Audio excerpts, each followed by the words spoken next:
राष्ट्रवादी काँग्रेस पक्ष आंबेगाव मतदारांचं आभार मेळावा या कार्यक्रमाच्या निमित्तानं व्यासपीठावर उपस्थित असणारे आपल्या सर्वांचे लाडके माजी खासदार आदरणीय आढळराव दादा, व्यासपीठावर भीमाशंकर कारखान्याचे विद्यमान चेअरमन आदरणीय बेंडे नाना, आमच्या गटाचे नेते आदरणीय प्रकाश बापू पवार, ज्यांची नव्यानेच जिल्हा परिषद सदस्य म्हणून निवड झाली असे विष्णू काका हिंगे, आमच्या केशवताई पवार, माऊली आप्पा गावडे, विवेकदादा वळसे पाटील, नवीन निवडून आलेले सर्व जिल्हा परिषदेचे सदस्य, पंचायत समितीचे सदस्य आणि त्यांना निवडून आणणारे सर्व तुम्ही राष्ट्रवादी काँग्रेस पक्षावर प्रेम करणारे माझे प्रिय बंधू आणि भगिनींनो, खरं पाहिलं तर मी माझ्या आधी माताजी पोखरकर साहेबांनी सांगितलं की उमेदवार कसा असला पाहिजे आणि कशी पद्धत वापरली पाहिजे, परंतु सगळं काही करून होतं,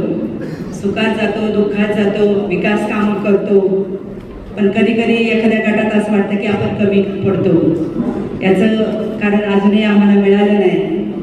आमच्या भागातली निवडणूक फार अवघड आहे, तुमच्या भागात अतिशय चांगली निवडणूक आहे. आंबेगाव तालुक्यातली जनता अतिशय सुजाण आणि सुज्ञ आहे. आमच्याकडची लोक चांगली आहे. माझ्या गटातले तीनही उमेदवार या ठिकाणी निवडून दिले. या ठिकाणी मला एवढंच सांगावंसं वाटतं की नवीन आलेल्या जिल्हा परिषद सदस्य असेल, पंचायत समिती सदस्य असेल, यांनी एवढं मतदारसंघात काम करावं लागतं की येणारा पुढचा उमेदवार हा सरळ निवडून आला पाहिजे. मग विकास काम असेल, लोकांच्या सुखदुःखात जाणं असेल, अडी अडचणीत जाणं असेल, स्वतःचा वेळ द्यावा लागतो, मतदारसंघात थांबावं लागतं. कारण रचनाच अशी केलेली असती की ग्रामपंचायत सदस्य, सरपंच, नंतर पंचायत समिती सदस्य आणि जेडपी सदस्य, नंतर आमदार, खासदार, अशा अनेक ही रचना असते तळागाळातून काम करण्यापासून. मग त्या ग्रामपंचायत सदस्याला बरोबर घ्यावं लागतं, सरपंचांना बरोबर घ्यावं लागतं, पंचायत समिती सदस्यांना बरोबर घ्यावं लागतं, मग जेडपी सदस्य, असे अनेक एक यंत्रणा असते आणि यातून आपण काम करावं लागतो. मी माझ्या गटात अनुभवलं की मी जिल्हा परिषदमध्ये असताना माझ्यासोबत विवेकदादा वळसे पाटील त्या ठिकाणी उपाध्यक्ष म्हणून होते. प्रचंड काम करण्याची संधी दादांच्यामुळे मिळाली.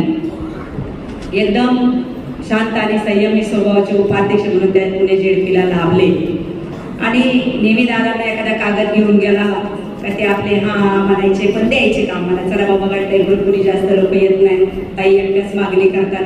अनेक कामं दिली, जिथं कमी पडत तिथं साहेबांनी दादांनी मदत केली. एवढी विकास कामं 50-60 कोटीची कामं केली. गट असा सरळ स्वतःसारखा होता की आता उद्या निवडणूक लागली तर सगळे तीनही उमेदवार हे राष्ट्रवादी काँग्रेस पक्षाचे येतील.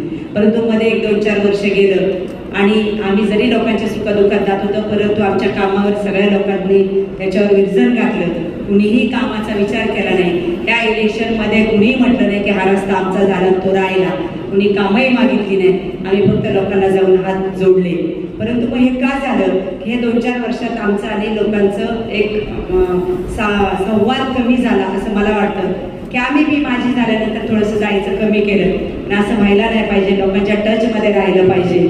आणि ज्यावेळेस आपण लोकांच्या टचमध्ये राहतो त्यावेळेस लोक नक्कीच मदत करतात, यात शंका नाही.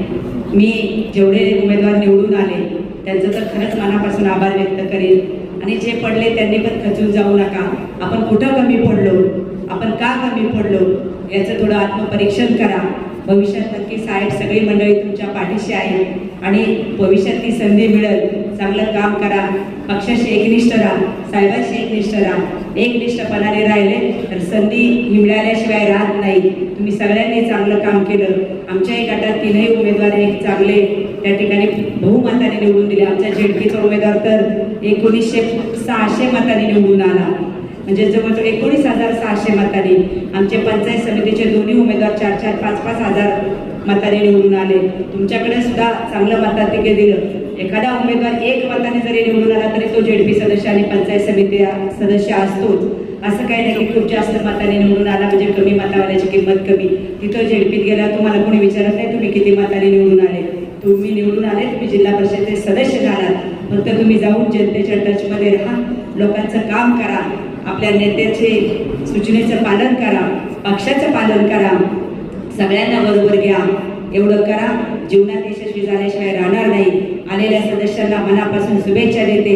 आपण सगळ्यांनी उद्या शिवरात्र आहे, भीमाशंकरच्या चरणी एकच प्रार्थना करू की हे महादेवा, आमच्या शिरूर आंबेगावला विवेकदाताच्या रूपाने अध्यक्ष पद मिळू दे ही अपेक्षा व्यक्त करते आणि या ठिकाणी थांबते. धन्यवाद.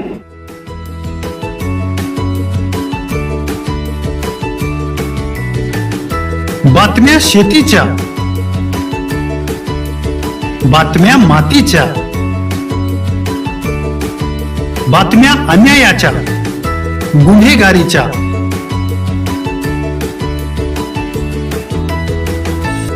राजकारणाच्या आणि समाजकारणाच्या, शोषणाविरुद्ध बुलंद आवाज, जनसामान्यांच्या हुंकाराची गाज, सत्कार्याला प्रोत्साहन, दुष्कृत्याला अनुशासन, निर्भीड, निस्पृह, सडेतोड, बेधडक आणि रोखटोक म्हणजेच विघ्नहर टाइम्स. शोध बातमीचा, ध्यास सत्याचा. आपलं चॅनल, आपली बातमी. सबस्क्राईब तर कराच, पण बेल आयकॉनवर क्लिक करायलाही विसरू नका.